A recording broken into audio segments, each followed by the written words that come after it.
On a sweltering summer morning, a famous politician turns off his cell phone and drives down a dirt road to an isolated park.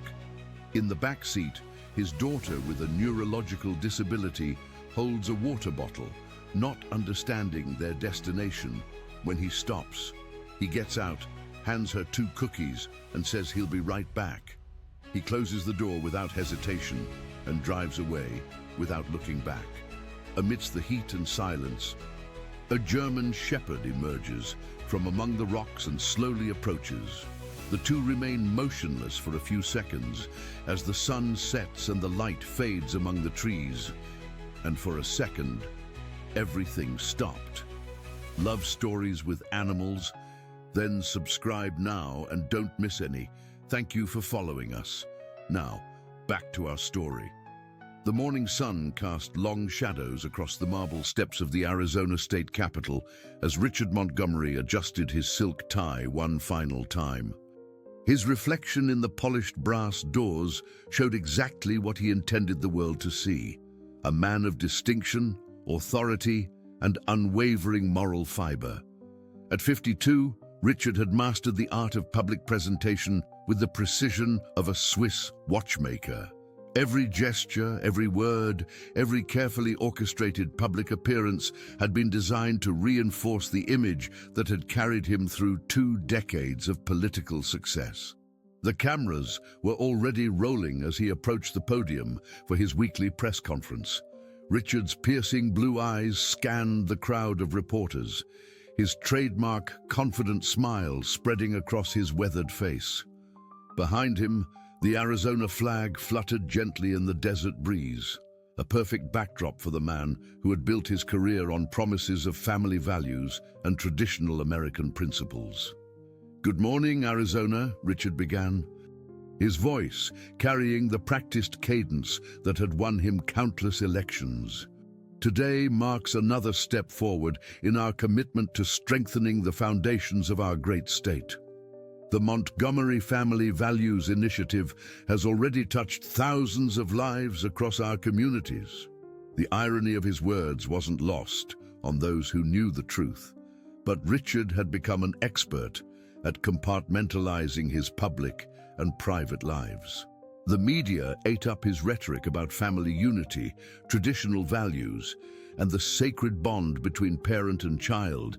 His campaign advertisements featured warm, golden hour footage of him walking through Arizona's stunning desert landscapes, speaking passionately about the importance of nurturing the next generation. As the press conference concluded, Richard's chief of staff, Patricia Williams, approached with the day's schedule. "Sir, you have the Heritage Foundation luncheon at noon, followed by the Family Advocacy photo shoot at 3. The photographer specifically requested outdoor shots to capture your connection with Arizona's natural beauty." Richard nodded, already mentally preparing for the next performance. The Family Advocacy photo shoot was particularly important. It would be used in his upcoming campaign materials for the senatorial race. His polling numbers were strong, but his advisors insisted that showcasing his personal values would seal his victory. What the public didn't know, what the carefully controlled media narrative never revealed, was that Richard Montgomery's perfect family image was built on a foundation of deliberate omission. Hidden away from the spotlight in the sprawling Montgomery estate in Scottsdale, lived a secret that threatened everything he had worked to achieve. The estate itself was a testament to Richard's success. 8 bedrooms, 12 bathrooms, a swimming pool that could accommodate a small yacht, and grounds that stretched across 5 acres of meticulously landscaped desert flora. Visitors were always impressed by the main house, with its soaring ceilings, imported marble, and floor-to-ceiling windows that offered breathtaking views of the surrounding mountains. But visitors were never allowed in the East Wing. The East Wing was Sarah's world, though Richard rarely acknowledged her existence even within the walls of his own home.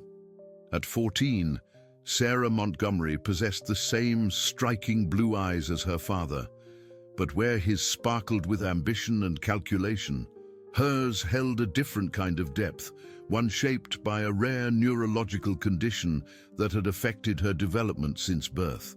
Her mobility was limited, requiring the assistance of a wheelchair for longer distances, and her speech patterns were affected, making communication challenging for those who didn't take the time to understand her unique way of expressing herself. For Richard, Sarah represented everything he couldn't control, couldn't spin, couldn't transform into political capital. In a world where image was everything, where every aspect of his life was scrutinized for its potential impact on his career, Sarah was the variable that didn't fit the equation.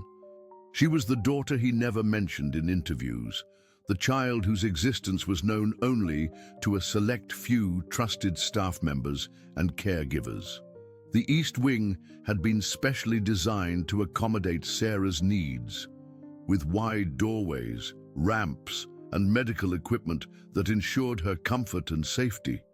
A rotating team of private caregivers, all bound by strict confidentiality agreements, provided round-the-clock care. They were well-paid, professional, and utterly discreet. Most importantly, they understood that their employment depended on their ability to keep Sarah's existence a closely guarded secret. Maria Santos, Sarah's primary caregiver, had been with the family for 8 years. She was a woman of infinite patience and genuine compassion, qualities that made her invaluable to Sarah's well-being and irreplaceable to Richard's peace of mind.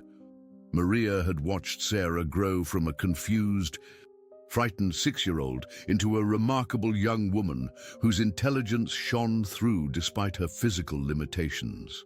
"Sarah, time for your afternoon therapy session," Maria called gently as she entered the sunlit room that served as Sarah's primary living space.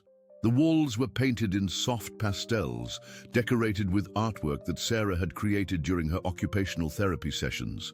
Her paintings, while abstract due to her motor skill challenges, revealed a keen eye for color and composition that never failed to surprise those who saw them. Sarah looked up from her tablet, where she had been working on a digital puzzle. Her communication device, a sophisticated tablet programmed with symbols and words, allowed her to express complex thoughts and emotions despite her speech difficulties. "Finish puzzle first," she managed to say. Her words carefully formed, but tinged with the distinctive rhythm that characterized her speech pattern. Maria smiled, settling into the chair beside Sarah's wheelchair. "Of course, sweetheart. Take your time." As Sarah worked on her puzzle, Maria's thoughts drifted to the man who paid her generous salary but had never once visited this room. In all her years of caring for Sarah, Maria had perhaps seen Richard Montgomery in person fewer than a dozen times, and never in a context that involved direct interaction with his daughter. The few times their paths had crossed, he had treated Maria with polite professionalism while completely ignoring Sarah's presence. The contrast between Richard's public persona and his private reality was stark. While he spoke eloquently about the importance of family bonds and parental responsibility, he had effectively erased his own daughter from his life. Sarah's existence was managed like any other aspect of his political career, carefully contained, professionally handled, and kept far from public view. Outside the East Wing, the main house buzzed with activity as Richard's campaign team prepared for the afternoon photo shoot. The photographer, a renowned professional named James Mitchell, had been carefully selected for his ability to capture the kind of warm, authentic moments that would resonate with voters. His portfolio was filled with images of political families that looked like they had stepped out of a Norman Rockwell painting, all smiles, embraces, and implied moral authority. "We'll want to capture Mr. Montgomery against the backdrop of Camelback Mountain," James explained to Patricia as they discussed the shot list. "The natural lighting at this time of day will give us that golden hour effect that tests so well with focus groups. We're going for timeless, trustworthy, deeply rooted in American values." Patricia nodded, making notes on her tablet.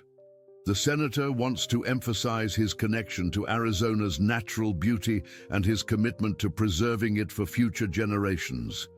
We should have plenty of material for the campaign. What neither of them knew was that Richard's upcoming campaign would soon face its greatest challenge, not from political opponents or policy disagreements, but from a secret that was about to escape the carefully constructed walls he had built around his private life. As the afternoon wore on, Richard posed for dozens of photos, each one designed to reinforce his image as a devoted family man and principled leader. He spoke passionately about his vision for Arizona's future, his commitment to protecting the state's natural resources, and his dedication to ensuring that every child had the opportunity to reach their full potential. The irony of his words would soon become apparent to the world, but for now, Richard Montgomery remained secure in his perfectly crafted public persona, unaware that the very landscape he was using as a backdrop for his political ambitions would soon become the setting for a revelation that would change everything. The sun began to set over the Sonoran Desert, painting the sky in brilliant shades of orange and purple. As the photo shoot concluded and the campaign team packed up their equipment, Richard felt the familiar satisfaction of another successful day of image management. He had no way of knowing that this would be one of the last times he would enjoy such peace of mind, or that the beautiful desert landscape behind him would soon become the stage for a drama that would expose the truth he had spent 14 years trying to hide. The morning routine in the east wing of the Montgomery estate followed a pattern that had been established over years of careful planning and discreet execution. While Richard prepared for another day of public appearances and political maneuvering, Sarah began her day with the same quiet dignity that had characterized her entire life. Dr. Jennifer Walsh, Sarah's neurologist, arrived at precisely 9 o'clock for her weekly visit. Dr. Walsh was one of the few people outside the immediate household staff who knew of Sarah's existence, and she had been bound by both professional ethics and a hefty confidentiality agreement to maintain absolute discretion.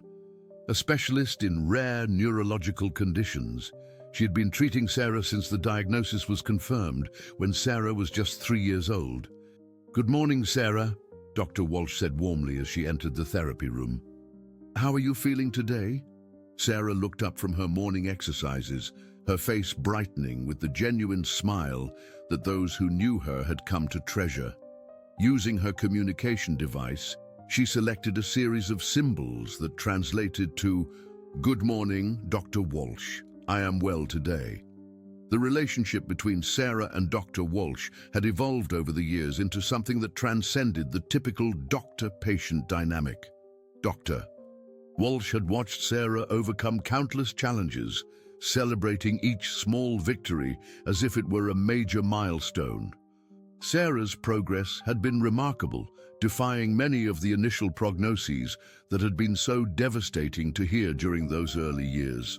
"I've been reviewing your latest cognitive assessments," Dr. Walsh said, pulling up a chair beside Sarah's wheelchair. "Your problem-solving skills continue to improve, and your emotional intelligence scores are actually above average for your age group. You've come such a long way." These sessions were among the highlights of Sarah's week.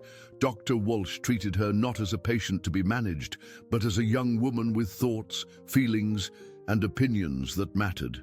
It was a stark contrast to the way most adults in her life interacted with her, if they interacted with her at all. Maria Santos observed the session from nearby, always present to provide support and translation when needed.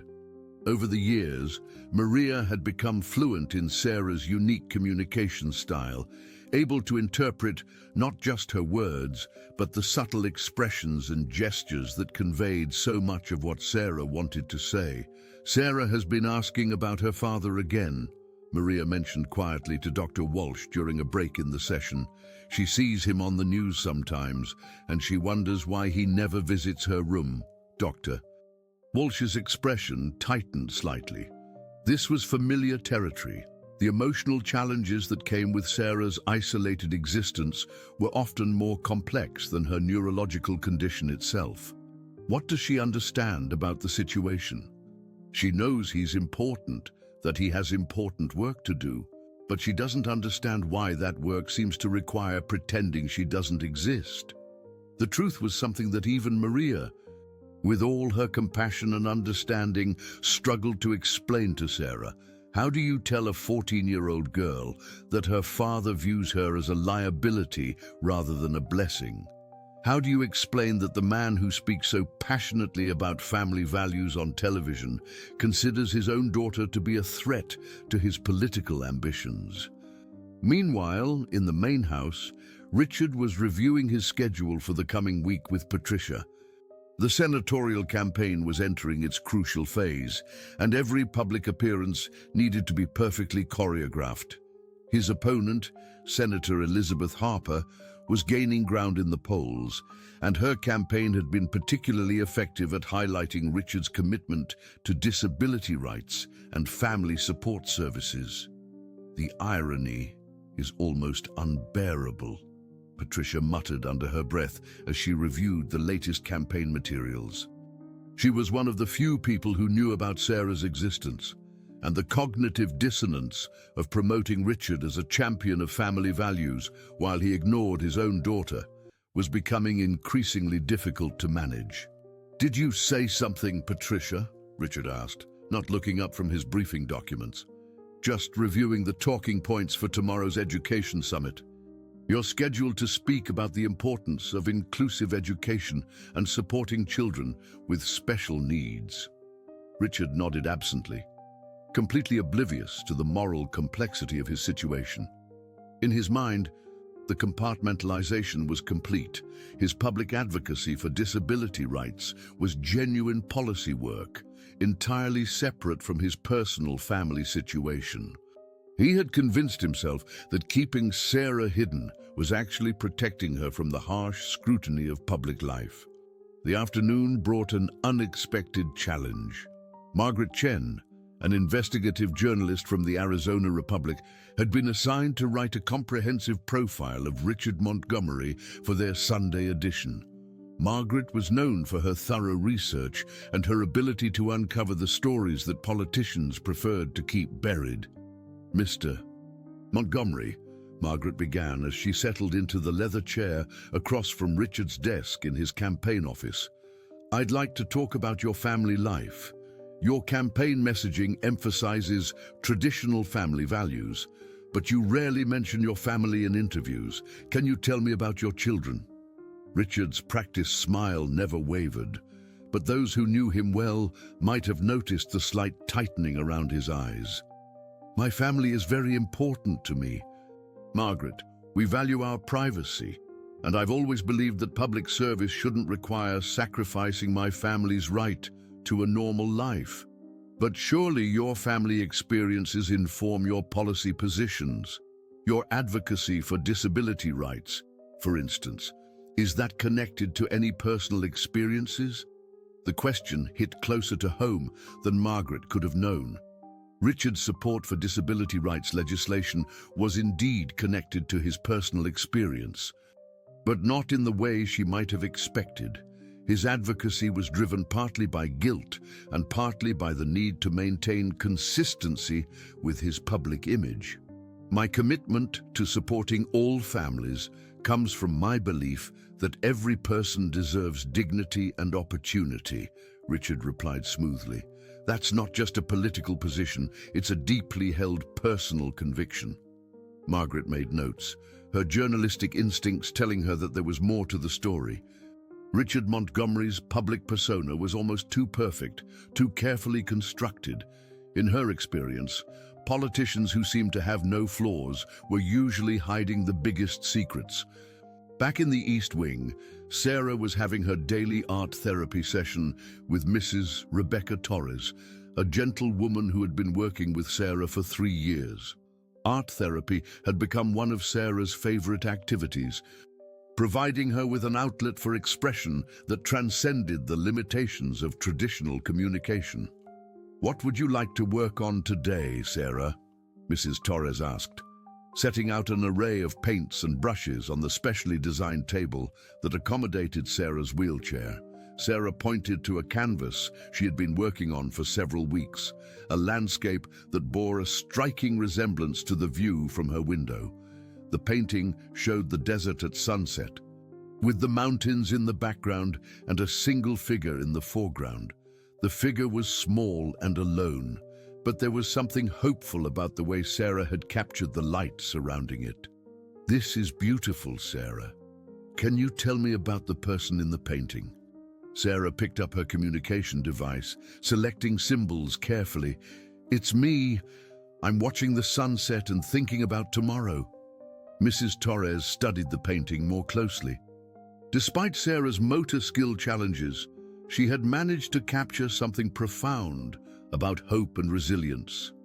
The figure in the painting wasn't defined by what she lacked, but by the light that seemed to emanate from her. "What are you thinking about tomorrow?" Mrs. Torres asked gently.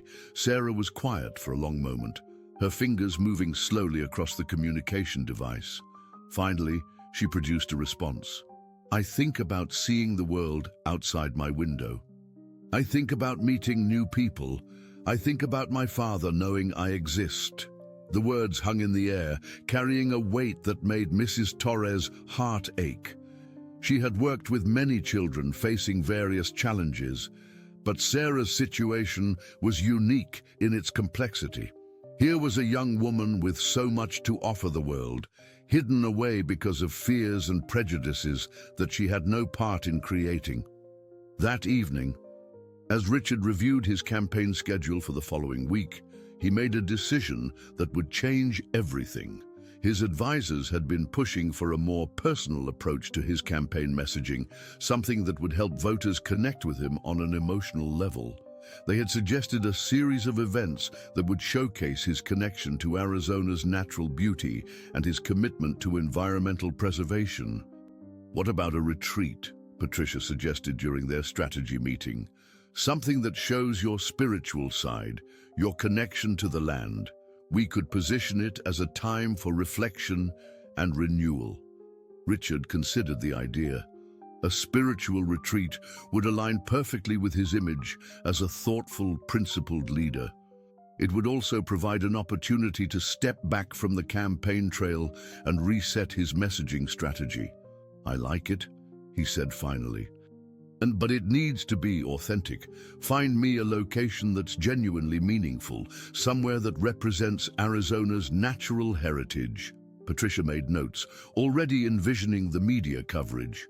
"We could arrange for some carefully managed press access, maybe a photographer to capture some candid moments of you in nature."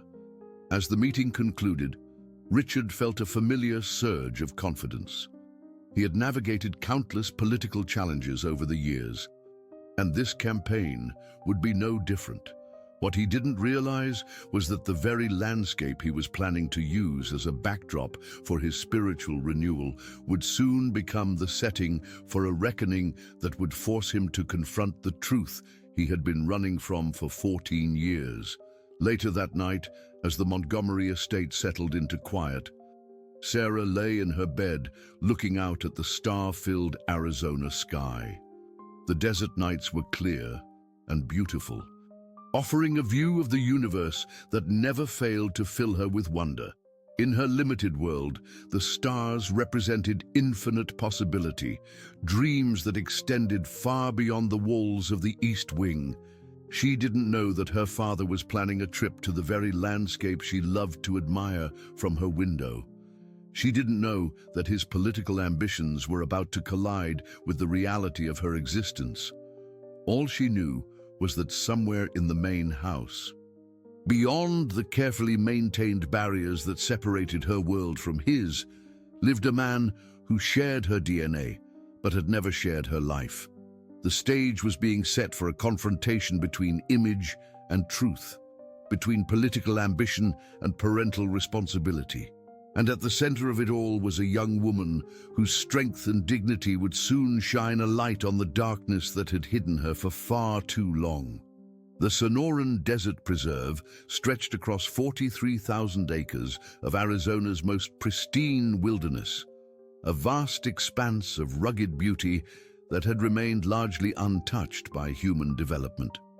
It was here that Richard Montgomery chose to stage his spiritual retreat, a carefully orchestrated event designed to reinforce his image as a thoughtful leader deeply connected to Arizona's natural heritage.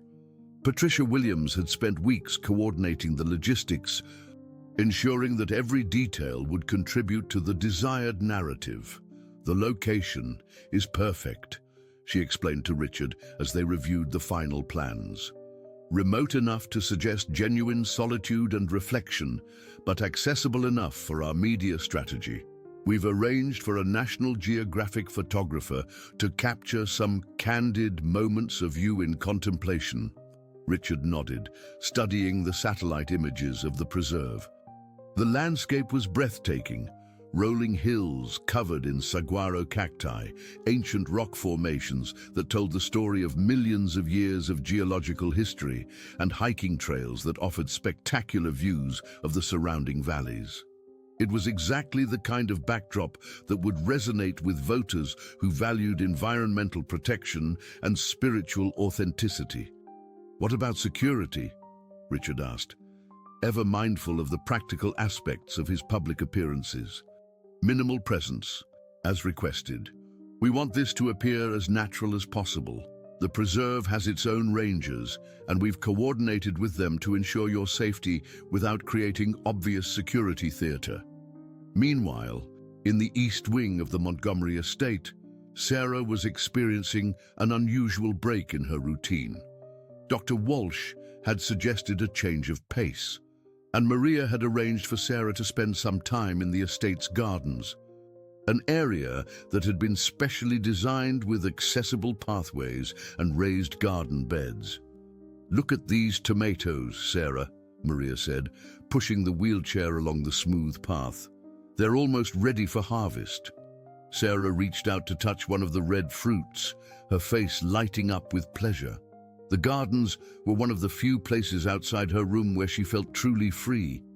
Here, surrounded by growing things and open sky, she could almost forget the limitations that defined her daily existence. "I want to paint this," Sarah said, her words carefully formed but filled with enthusiasm. "The colors are so bright." Maria smiled, making a mental note to mention this to Mrs. Torres. Sarah's art had become increasingly sophisticated over the years, and her connection to nature was evident in many of her pieces. There was something about the way Sarah saw the world, a perspective informed by years of careful observation rather than casual glances, that gave her artwork a unique depth and meaning. As they continued their tour of the gardens, Sarah's attention was drawn to a small building at the edge of the property. It was the staff quarters where Maria and the other caregivers lived during their shifts. Unlike the main house with its imposing architecture and formal rooms, the staff quarters had a warmth and intimacy that Sarah found appealing. "Do you think I could have lunch there sometime?" Sarah asked, using her communication device to supplement her spoken words.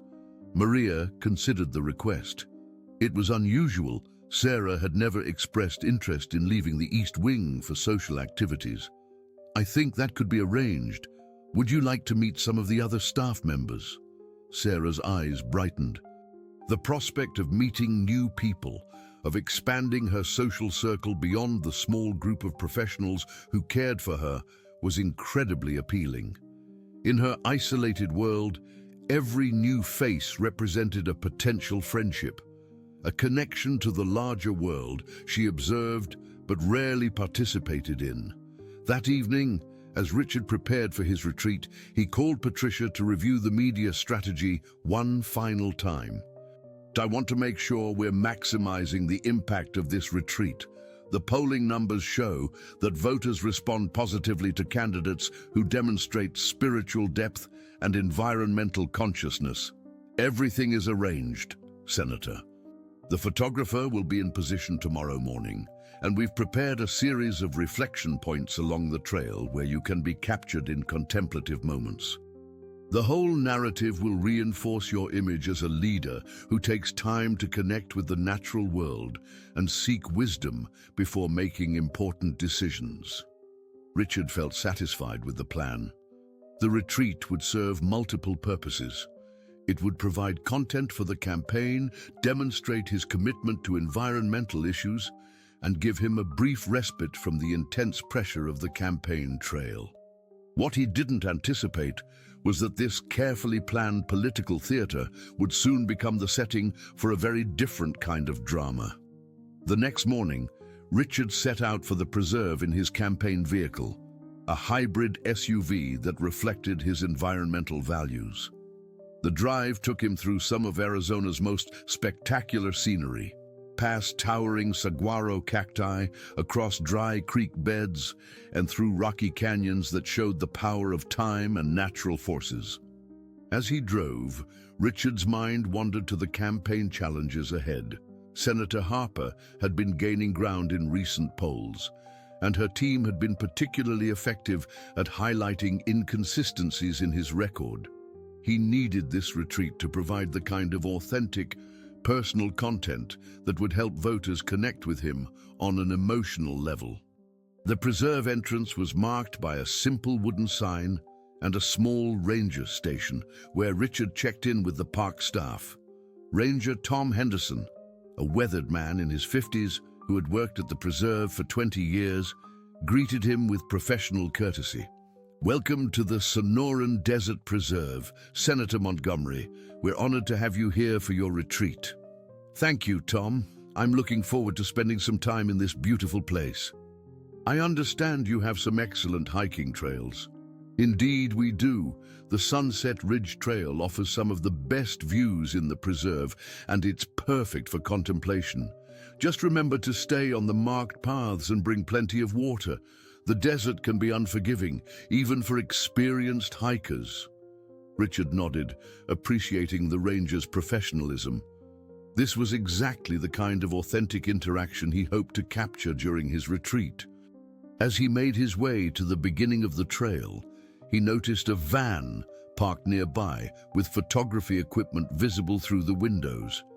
The National Geographic photographer was already in position, ready to document his spiritual journey. The morning sun was still relatively gentle as Richard began his hike, but he could already feel the promise of the intense heat that would characterize the day. The desert landscape was unlike anything he had experienced in his urban political life. Here, the silence was broken only by the calls of desert birds and the whisper of wind through the cacti.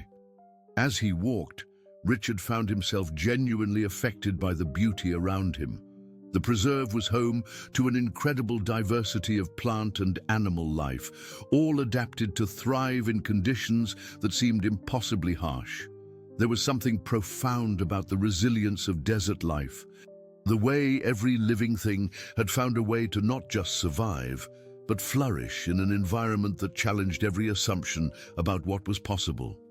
The photographer, Emma Collins, followed at a discreet distance, capturing images of Richard in contemplative poses against the dramatic backdrop of the desert landscape.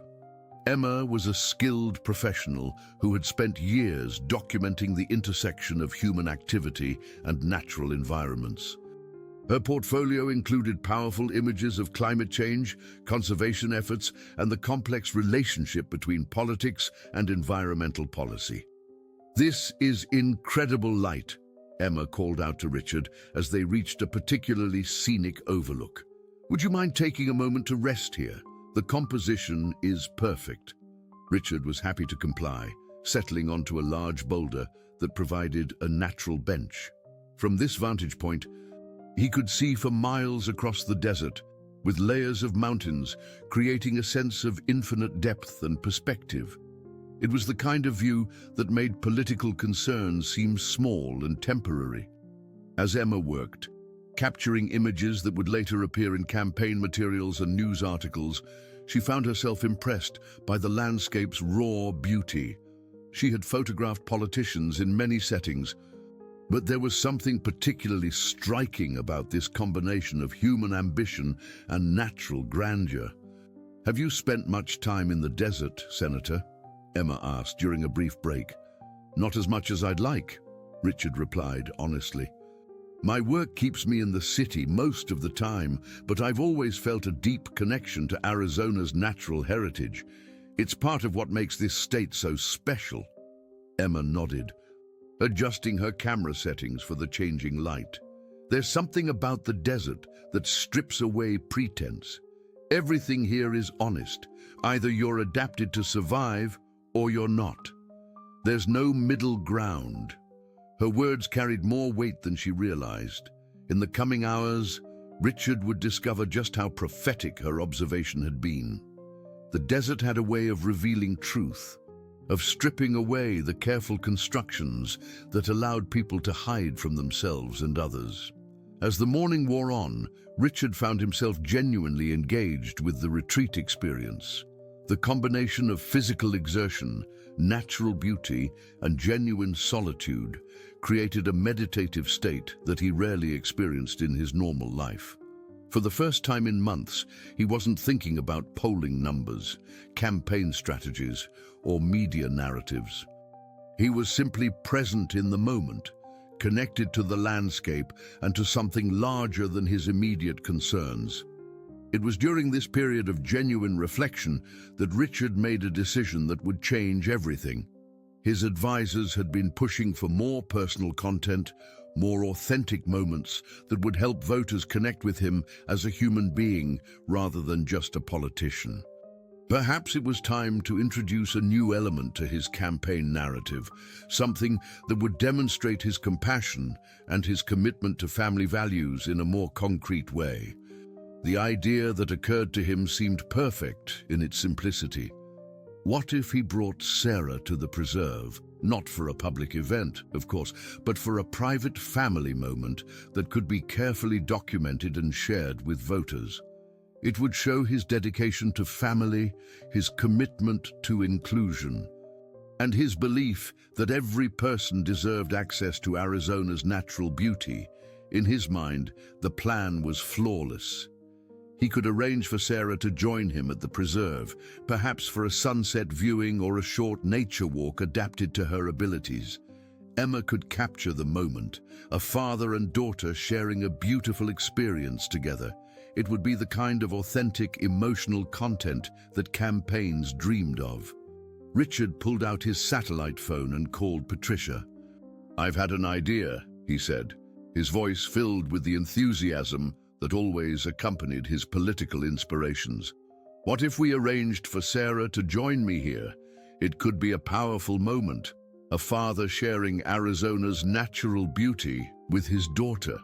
There was a long pause on the other end of the line. Patricia had always been uncomfortable with the way Richard compartmentalized his relationship with Sarah, but she had never imagined he would consider bringing her into his public life so suddenly. "Senator, that's a significant shift in strategy. Are you sure you've thought this through?" "It's perfect, Patricia. It shows my commitment to family, to inclusion, to making sure every Arizonan has access to our state's natural treasures. Arrange for Sarah to be brought here tomorrow morning. We'll capture some beautiful moments together." As Richard ended the call, he felt the satisfaction of a plan coming together. He had no way of knowing that his decision to bring Sarah to the preserve would set in motion a chain of events that would expose the truth he had been hiding for so long, or that the very landscape he was using as a backdrop for his political ambitions would soon become the setting for a revelation that would change both their lives forever. The morning sun was already intense when Maria Santos received the unexpected call from Patricia Williams. The request was so unusual that Maria had to ask Patricia to repeat it twice before the full implications became clear. "Mr. Montgomery wants Sarah to join him at the preserve," Maria asked, her voice filled with concern and confusion. "But sir, Sarah has never been on any kind of outing with her father. She's never even been alone with him for more than a few minutes." Patricia's voice carried the same uncertainty that Maria felt. I know it's sudden, Maria, but the senator is insistent. He wants to create a special moment with Sarah, something that shows their bond and his commitment to family values. He's asked that you bring her to the Sonoran Desert Preserve this morning. Maria's mind raced through the practical and emotional challenges this request would create. Sarah thrived on routine and predictability. Sudden changes in her schedule, especially ones involving her father, could be overwhelming and potentially distressing. Moreover, the desert environment would present physical challenges that would need to be carefully managed. Does Sarah know about this? Maria asked. Not yet. The senator thought it would be better to present it as a surprise. He's planning something special, a father-daughter moment in nature. After ending the call, Maria sat quietly in her small office, trying to process what she had just been asked to do. In 8 years of caring for Sarah, she had never been asked to facilitate a meeting between father and daughter. The request felt simultaneously hopeful and deeply troubling. When Maria approached Sarah in the therapy room, she found her working on a watercolor painting of the desert landscape visible from her window. The coincidence was striking. Sarah had been painting the very environment where her father now wanted to take her. "Sarah, I have some news," Maria began gently. "Your father would like you to join him for a special outing today." Sarah's brush stopped moving, and she looked up with a mixture of surprise and confusion. "My father wants to see me." "Yes, sweetheart. He's at a beautiful place called the Sonoran Desert Preserve, and he'd like you to visit with him there. It's a place with amazing views and lots of desert plants and animals." Sarah's initial reaction was one of excitement, but it quickly gave way to anxiety. The prospect of meeting her father in an unfamiliar environment was both thrilling and terrifying. She had spent so many years wondering what it would be like to spend time with him. But now that the opportunity was presenting itself, she felt overwhelmed by uncertainty. "Will you come with me?" Sarah asked, her communication device supplementing her spoken words. "Of course I will. I'll be right there with you the whole time." As Maria helped Sarah prepare for the unexpected journey, she couldn't shake the feeling that something about this situation was wrong. Richard's sudden interest in including Sarah in his activities felt calculated rather than genuine. She had seen him in campaign mode enough times to recognize the signs, the way he approached everything through the lens of political advantage. The drive to the preserve took nearly 2 hours, and Sarah spent most of the time looking out the window at the changing landscape.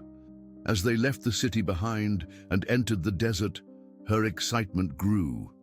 The scenery was even more beautiful than she had imagined from her paintings and photographs. "Look at those mountains," Sarah said, pointing to the distant peaks. "They're so big and strong." Maria smiled, sharing in Sarah's wonder. Despite all the challenges in her life, Sarah had retained a capacity for joy and amazement that was truly remarkable. Her ability to find beauty in the world, even from her limited perspective, was something that never failed to inspire those around her. When they arrived at the preserve, Richard was waiting at the entrance with Emma Collins, who had been documenting his retreat. He had prepared talking points for this moment, anticipating how the encounter would play out and how it would translate into campaign content. "Sarah," Richard said, as Maria helped her out of the vehicle, "welcome to the Sonoran Desert Preserve." Sarah looked up at her father with a mixture of shyness and curiosity. This was the longest conversation she had ever had with him, and she wasn't sure how to respond. "It's beautiful," she managed to say.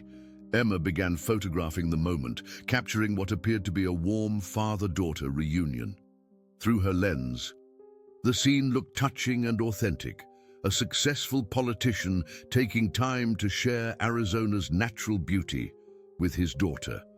"I thought you might like to see the desert up close," Richard continued, following his mental script. "There's a beautiful overlook just a short distance from here. Would you like to take a walk together?" Sarah nodded eagerly, though Maria noticed the slight tremor in her hands that indicated nervousness. The prospect of spending time alone with her father was both exciting and intimidating. As they began walking along the accessible trail that led to the overlook, Richard maintained his campaign persona, speaking to Sarah in the same carefully modulated tone he used for public appearances.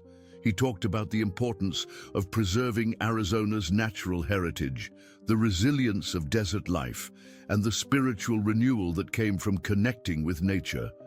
Sarah listened attentively, but something about the interaction felt strange to her. This wasn't the intimate father-daughter conversation she had imagined during those long nights when she wondered what it would be like to really know her father. This felt more like a performance than a genuine connection. Emma continued documenting the walk, capturing images that would later be used to support Richard's campaign narrative.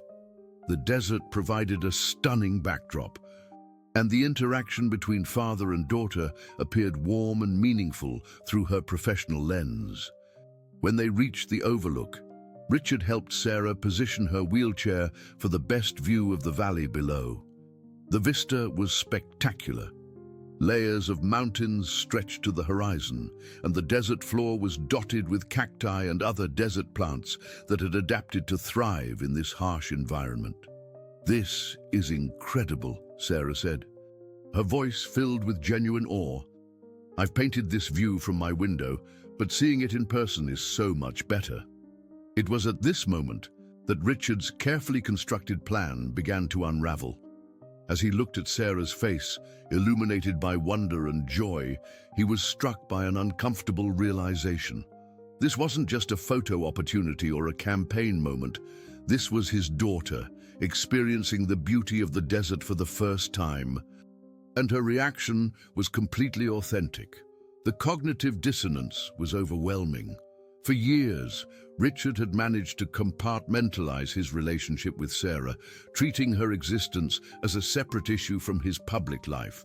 But seeing her here, in the landscape he had been using as a backdrop for his political ambitions, made the contradiction impossible to ignore. Emma noticed the change in Richard's demeanor. The confident politician who'd been speaking eloquently about family values and environmental stewardship suddenly seemed uncertain and uncomfortable.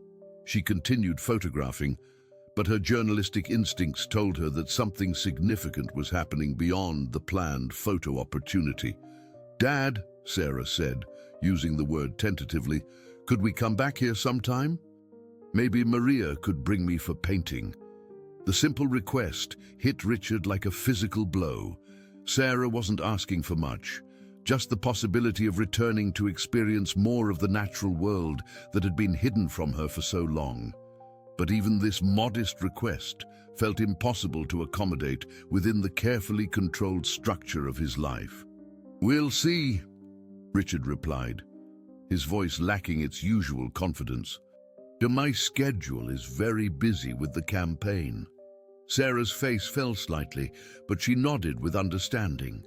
She had grown accustomed to disappointment, to being told that other priorities came first. What she didn't understand was that she was experiencing her father's fundamental inability to see her as anything other than a complication to be managed. As the afternoon wore on, Richard's discomfort grew. What had seemed like a brilliant campaign strategy in the abstract was proving to be emotionally complex in reality. Sarah's genuine responses to the desert experience were making it impossible for him to maintain the emotional distance he had cultivated over the years. Maria observed the interaction with growing concern. She could see that Richard was struggling with the situation, and she worried about the impact this might have on Sarah. The girl had been so excited about the opportunity to spend time with her father, and it was becoming clear that his motivations were not as pure as they might have appeared. Emma continued documenting the outing, but she was beginning to sense that there was more to this story than a simple father-daughter nature walk. The tension between Richard's public persona and his private reality was becoming increasingly apparent. and her photographer's eye was capturing moments that revealed more than he probably intended. As the sun began to set, Richard announced that it was time to return to the parking area. The desert sunset was spectacular, painting the sky in brilliant shades of orange and purple, but Richard seemed eager to end the encounter. "This has been wonderful, Sarah," he said, his words feeling forced and scripted. "I hope you've enjoyed seeing the desert." "I have," Sarah replied, her voice carrying a note of sadness that broke Maria's heart. "Thank you for bringing me here." The drive back to the estate was quieter than the morning journey had been. Sarah seemed lost in thought, processing the experience and trying to understand what had just happened. She had hoped for a genuine connection with her father, but what she had received felt more like a performance than a relationship. Maria's heart ached for the girl in her care. She had seen Sarah's hopes rise and fall throughout the day, and she knew that this encounter would leave lasting emotional scars. The brief glimpse of her father's world had shown Sarah what was possible, but it had also made clear how far away that possibility remained. As they pulled into the estate's driveway, Sarah spoke quietly to Maria. "Do you think he'll want to see me again?" Maria struggled to find words that were both honest and kind. "I think your father is dealing with a lot of complicated feelings, sweetheart. Sometimes adults have trouble knowing how to be good parents."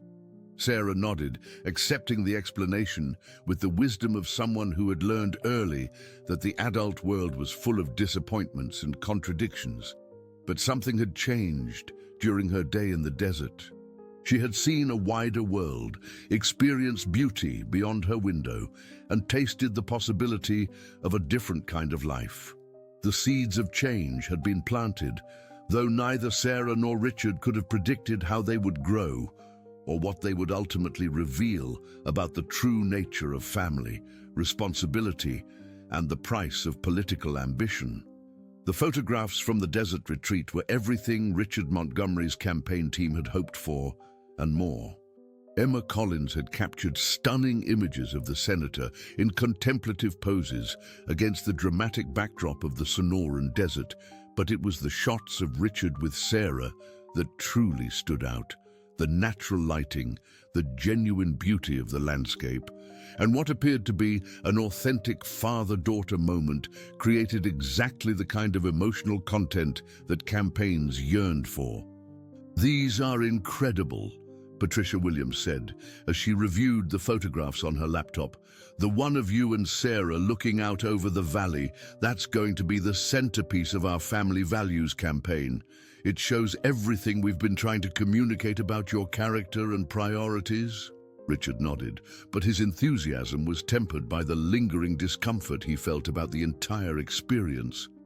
The day in the desert had been more emotionally complex than he had anticipated, and he was struggling to reconcile his campaign needs with the unexpected feelings the encounter had stirred up. "I want to be careful about how we use these images," Richard said, surprising Patricia with his hesitation. "Sarah's privacy is important to me." Patricia looked at him with confusion. "Sir, with respect, we arranged this entire outing specifically to create campaign content. The photographs are perfect for showing your commitment to family and inclusion." Meanwhile, in the east wing of the Montgomery estate, Sarah was experiencing her own emotional aftermath from the desert encounter. The outing had been simultaneously wonderful and heartbreaking, giving her a taste of experiences she had never imagined while making the limitations of her life more apparent than ever. Dr. Walsh arrived for their weekly session to find Sarah more introspective than usual. "How are you feeling today, Sarah?" she asked, settling into her usual chair. Sarah looked up from her art supplies, where she had been working on a new painting inspired by her desert experience. "I saw my father yesterday," she said simply. Dr. Walsh's eyebrows rose in surprise. This was the first time Sarah had mentioned spending time with her father, and the significance of the moment wasn't lost on her. "That must have been very special for you. Can you tell me about it?" Using her communication device to supplement her words, Sarah described the desert outing in detail. Her account was filled with wonder at the natural beauty she had witnessed, but it was also tinged with sadness about the emotional distance she had felt from her father.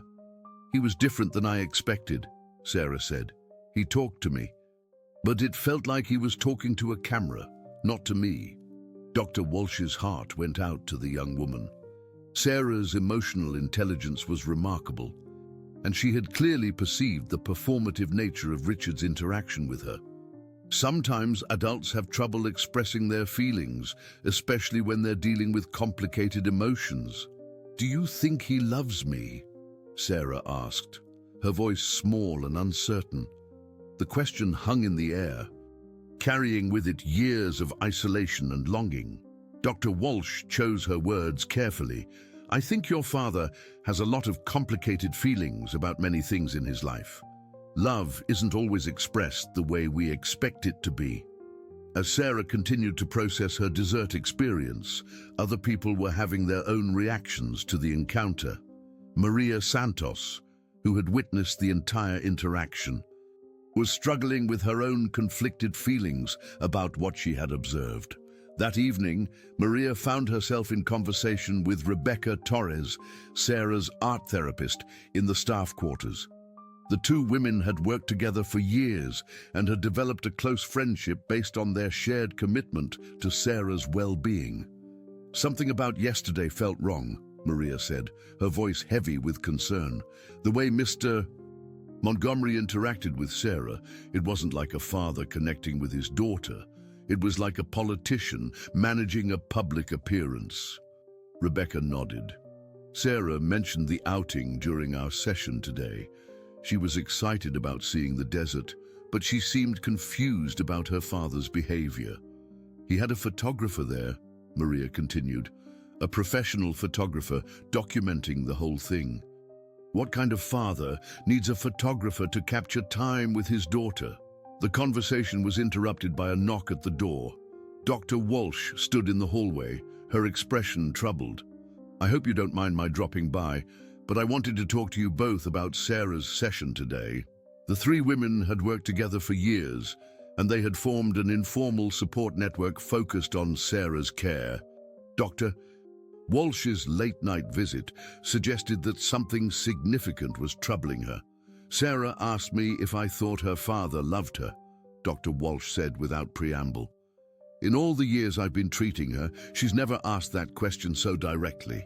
The desert outing clearly had a profound impact on her, but not necessarily in the way we might hope." Maria shared her observations about the professional photographer and the performative nature of Richard's interaction with Sarah. The three women began to piece together a picture that was increasingly troubling. "He's running for Senate, isn't he?" Rebecca asked. "The timing of this sudden interest in spending time with Sarah, it's not a coincidence, is it?" Dr. Walsh's medical training had taught her to look for patterns and connections that might not be immediately obvious. "We need to be very careful here. Sarah's emotional well-being is our primary concern, but we also need to consider the ethical implications of what we're observing." Meanwhile, across town, Emma Collins was reviewing the photographs from the desert retreat in her studio. As a professional photographer, she had learned to see beyond the surface of her images, to read the subtle emotional cues that revealed the true story behind the posed moments. Something about the photographs of Richard and Sarah troubled her. While the images were technically beautiful and would certainly serve their campaign purposes, there was something inauthentic about the interaction they documented. Emma had photographed many political families over the years, and she had developed an instinct for distinguishing between genuine affection and calculated performance. The more she studied the images, the more questions arose in her mind. Why had she never heard Richard Montgomery mention his daughter in any of his public appearances? Why did the girl seem so surprised by her father's attention? And why did their interaction feel so stilted and uncomfortable? Emma's journalistic background had taught her to investigate when something didn't feel right.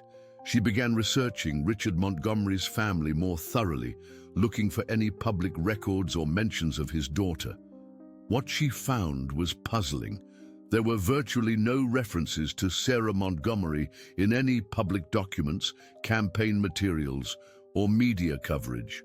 For a politician who built his career on family values and traditional principles, Richard Montgomery's complete omission of his daughter from his public life seemed strange and significant. Emma began to wonder if there was more to this story than a simple father-daughter outing.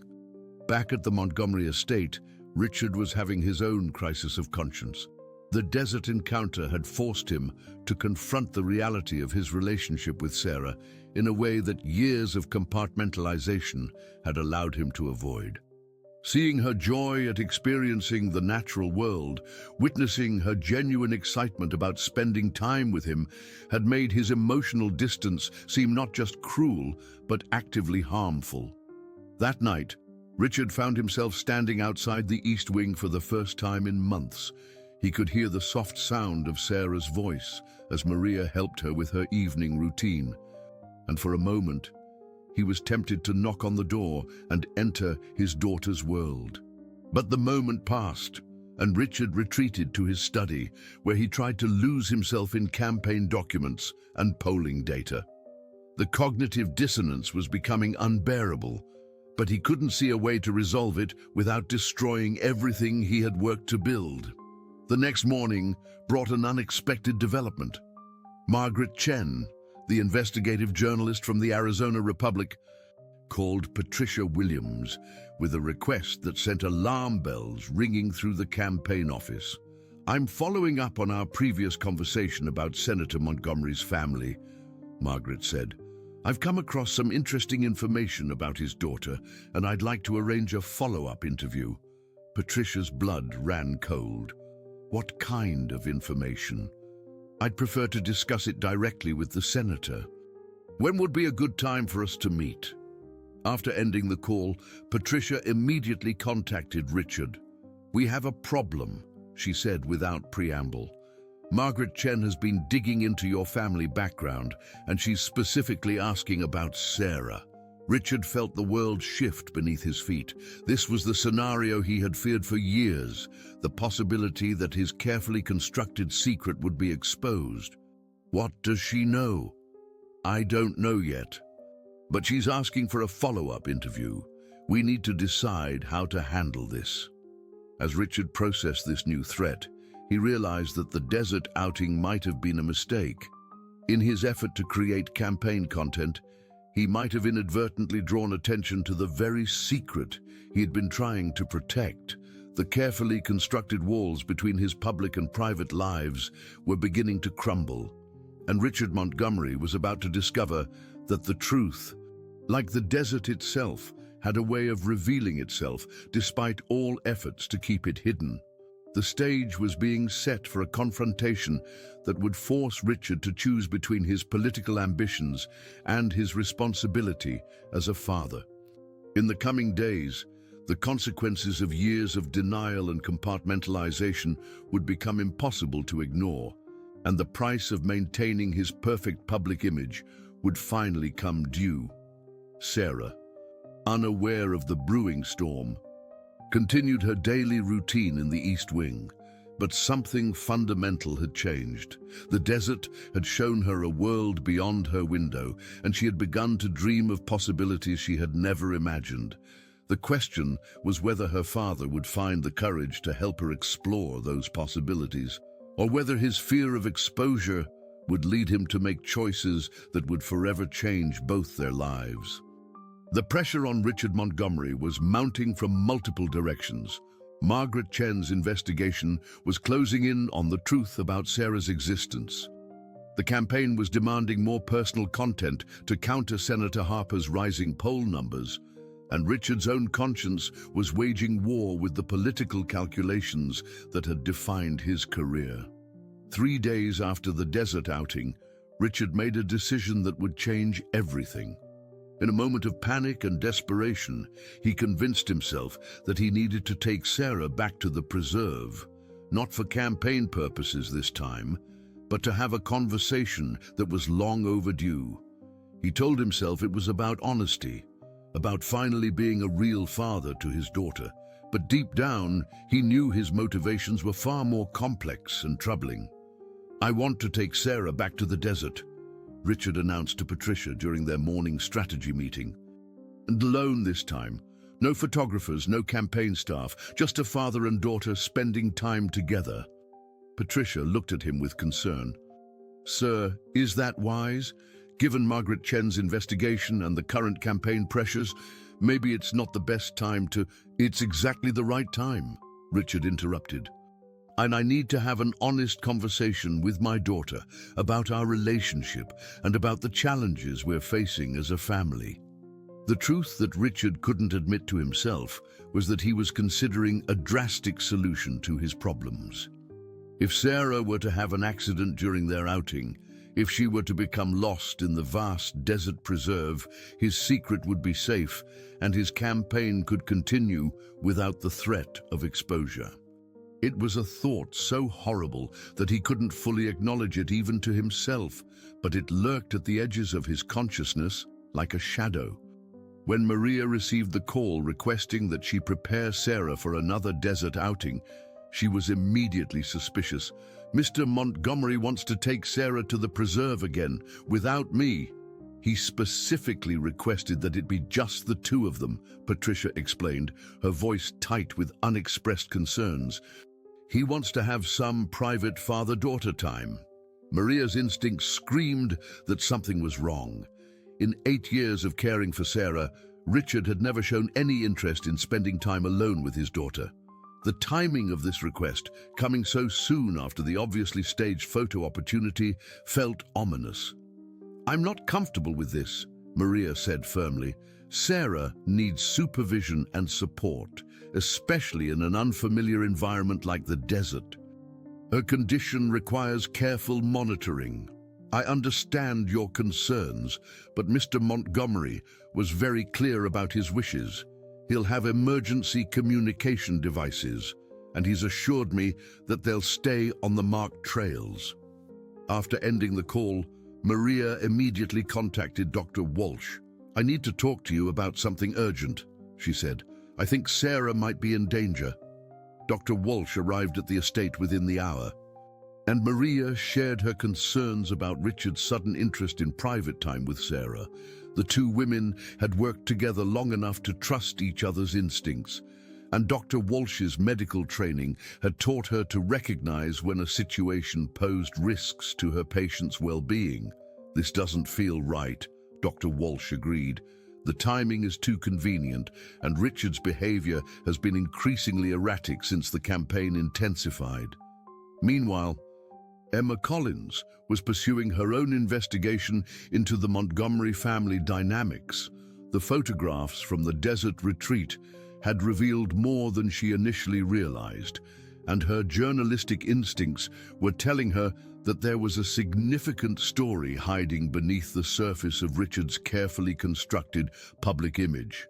Emma had managed to obtain public records showing that Richard Montgomery had a daughter, but there were no school records, no public appearances, no mention of Sarah in any campaign materials or media coverage. For a politician who built his career on family values, the complete absence of his daughter from his public life was not just unusual, it was deeply suspicious. That morning, Emma made a decision that would prove crucial to Sarah's safety. She drove to the Sonoran Desert Preserve, ostensibly to scout locations for a follow-up photo shoot, but actually to investigate whether there might be more to Richard's relationship with the location than met the eye. Ranger Tom Henderson greeted Emma at the preserve entrance. "Back so soon? I thought Senator Montgomery's retreat was concluded." "I'm just checking on some technical details for a potential follow-up shoot," Emma said, not entirely lying. "Has the senator been back since his retreat?" "Not yet, but he called this morning to let us know he'd be returning today with his daughter, said he wanted to share some special moments with her in nature." Emma's photographer's instincts, honed by years of reading people and situations, immediately detected something wrong in the ranger's description. Did he say anything else about the visit? Just that he wanted to be alone with his daughter, no support staff or media.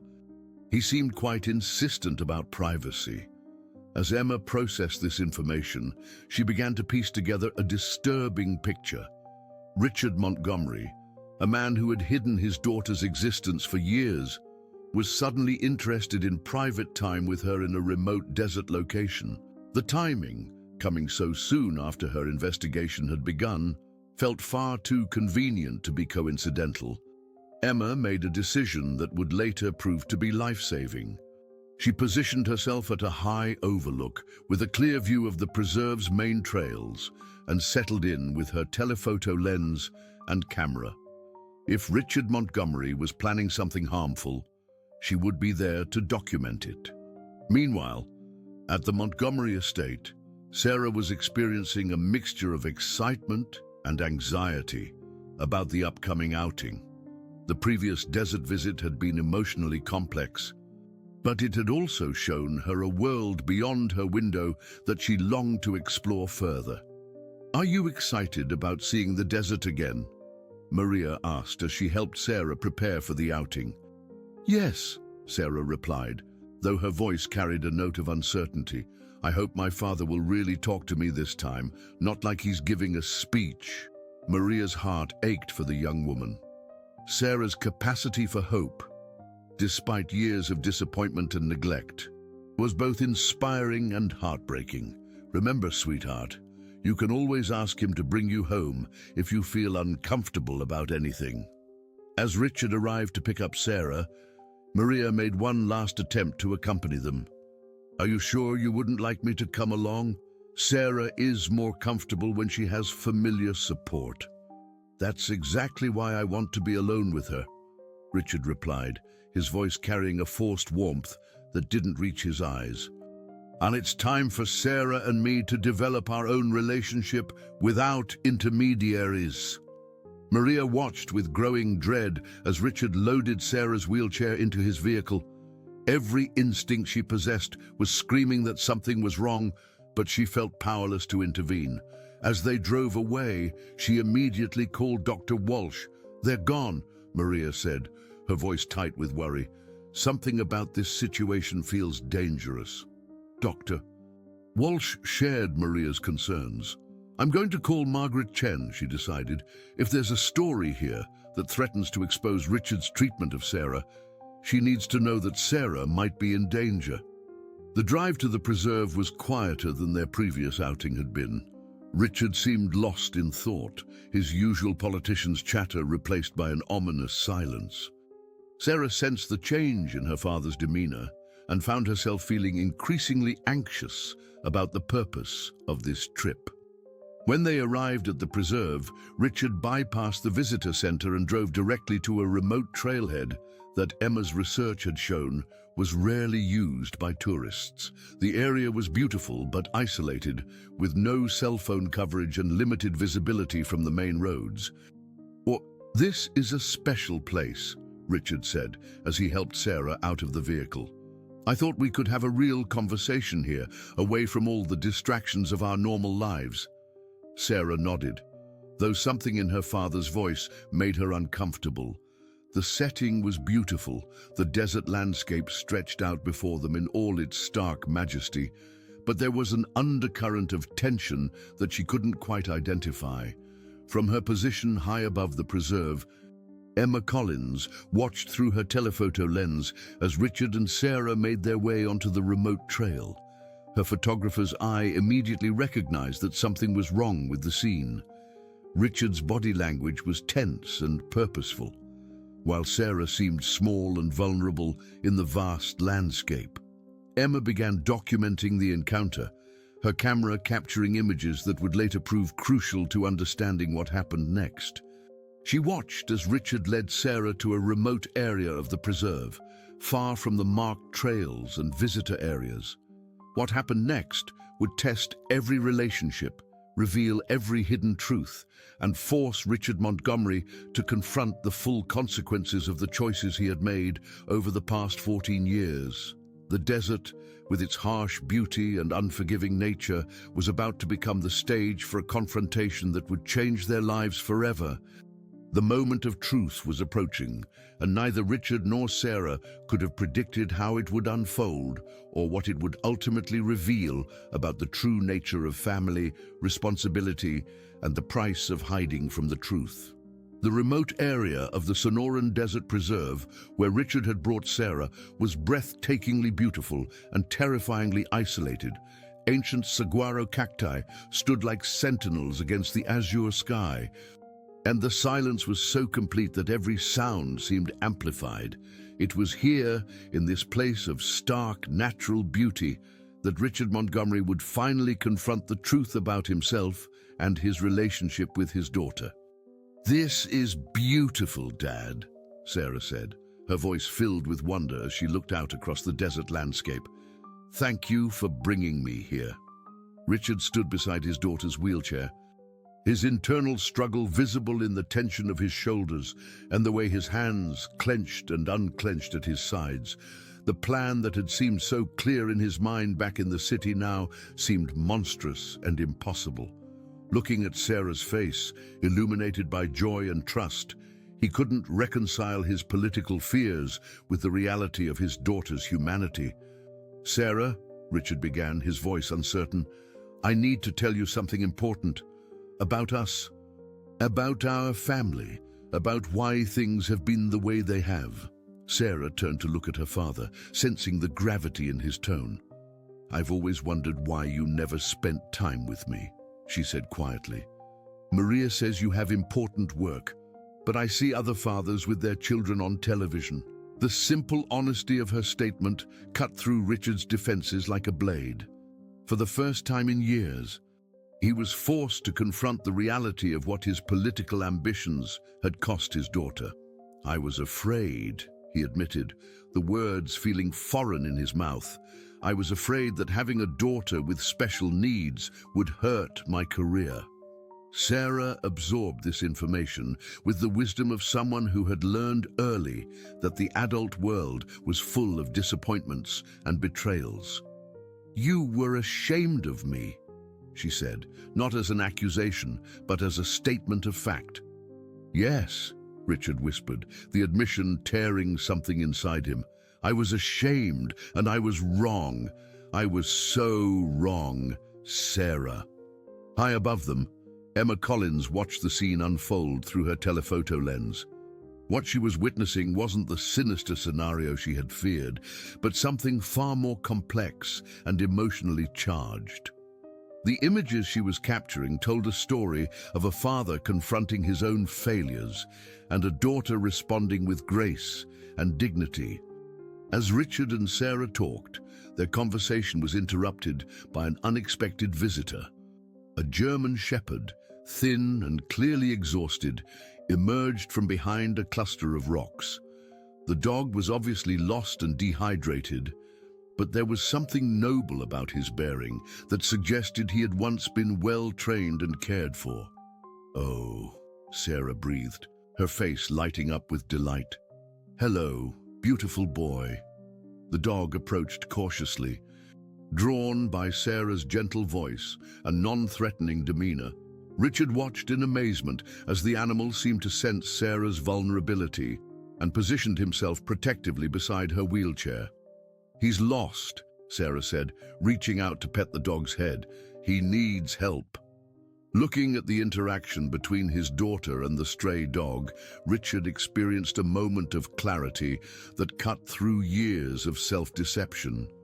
Sarah's immediate compassion for a creature in need revealed everything he had failed to see about her character and worth. She wasn't a burden or a liability. She was a person of remarkable strength and kindness. "We'll help him," Richard said, surprising himself with the certainty in his voice. "We'll make sure he gets the care he needs." As the afternoon wore on, the conversation between father and daughter continued, painful but necessary. Richard found himself explaining not just his political fears, but the deeper anxieties that had driven him to hide Sarah from the world. For the first time in 14 years, He was being completely honest about his failures as a father. "I thought I was protecting you," Richard said, though he knew the words rang hollow. "I told myself that keeping you away from the public eye was for your own good." Sarah considered this, her mature wisdom evident in her response. "You were protecting yourself, not me. I would have liked to be part of your life, even if it was difficult." The truth of her words hit Richard like a physical blow. All these years, he had been making decisions based on his own fears and ambitions, never considering what Sarah might want or need. He had denied her not just a relationship with him, but the opportunity to be part of the larger world. Meanwhile, the network of people who cared about Sarah was mobilizing to ensure her safety. Dr. Walsh had contacted Margaret Chen, who had immediately grasped the potential danger of the situation. Maria Santos had called the preserve's ranger station, and Ranger Tom Henderson was coordinating with local authorities to ensure that Sarah returned home safely. "I've got eyes on them," Emma Collins reported via her satellite phone. "They're in a remote area, but they appear to be having an intensive conversation. The situation doesn't look immediately dangerous, but I'm maintaining surveillance." As the sun began to set, painting the desert sky in brilliant shades of orange and purple, Richard made a decision that would change everything. Looking at Sarah, surrounded by the beauty of the desert with the loyal dog at her side, he realized that his daughter deserved so much more than the hidden life he had forced upon her. "Sarah," he said, his voice filled with emotion, "I want to make things right. I want you to be part of my life, my real life, not just the private part that no one sees." Sarah looked at her father with surprise and hope. "What does that mean?" "It means I want to introduce you to the world. I want people to know that I have a remarkable daughter who sees beauty where others see only challenges. I want to stop hiding you away like you're something to be ashamed of." The transformation in Richard's voice and demeanor was remarkable. For the first time in Sarah's memory, he was speaking to her not as a politician managing a situation, but as a father who had finally recognized his daughter's worth. "But what about your campaign?" Sarah asked, demonstrating the emotional intelligence that had always been one of her greatest strengths. "Won't having a daughter like me hurt your chances?" Richard looked at his daughter, really looked at her, and saw not a political liability, but a young woman of extraordinary courage and grace. "If people judge me for having a daughter with special needs, then they're not the kind of people I want to represent anyway." As they prepared to leave the preserve, Richard made arrangements for the stray dog to be taken to a veterinary clinic for evaluation and care. The animal had clearly bonded with Sarah, and Richard found himself promising that if the dog had no owner, they would find a way to give him a permanent home. The drive back to the estate was different from any previous journey they had taken together. Instead of the awkward silence that had characterized their relationship, they talked about Sarah's art, her dreams, and the possibilities that lay ahead. Richard found himself amazed by his daughter's insights and perspectives, qualities that had been hidden from him by his own willful blindness. When they arrived home, Maria was waiting anxiously in the main house, a boundary she had never crossed before. "Sarah," she called out, her relief evident. "Are you all right?" "I'm wonderful," Sarah replied, her face glowing with happiness. "Dad and I had a real conversation, and we met a dog who needs a home." Over the following days, Richard Montgomery's campaign underwent a dramatic transformation. In a series of carefully planned media appearances, he introduced Sarah to the world, speaking honestly about his failures as a father and his commitment to doing better. The response was overwhelmingly positive, with voters responding to his honesty and Sarah's obvious strength and dignity. Emma Collins's photographs from the desert encounter became iconic images of redemption and family healing. Margaret Chen's investigative piece, which had initially threatened to expose Richard's secret, became instead a powerful story about a father's journey from shame to pride. The German Shepherd, whom Sarah named Hero, became a certified therapy dog and her constant companion. His presence in her life opened up new possibilities for independence and adventure, and he accompanied her on regular visits to the preserve that had become so meaningful to their family. Dr. Walsh watched Sarah's transformation with professional satisfaction and personal joy.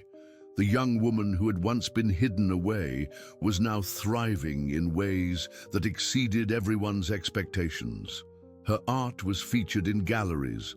Her story inspired other families facing similar challenges, and her relationship with her father continued to grow stronger. Maria Santos, who had spent years as Sarah's primary caregiver, found her role evolving as Sarah gained more independence and family support. She remained a crucial part of Sarah's life, but now as a friend and advocate rather than a substitute for absent family members. Richard Montgomery won his Senate race by the largest margin in Arizona history, with his honest acknowledgement of his failures and his commitment to his daughter resonating with voters across party lines. But more importantly, he had won back something far more valuable than any political office: the love and respect of his daughter.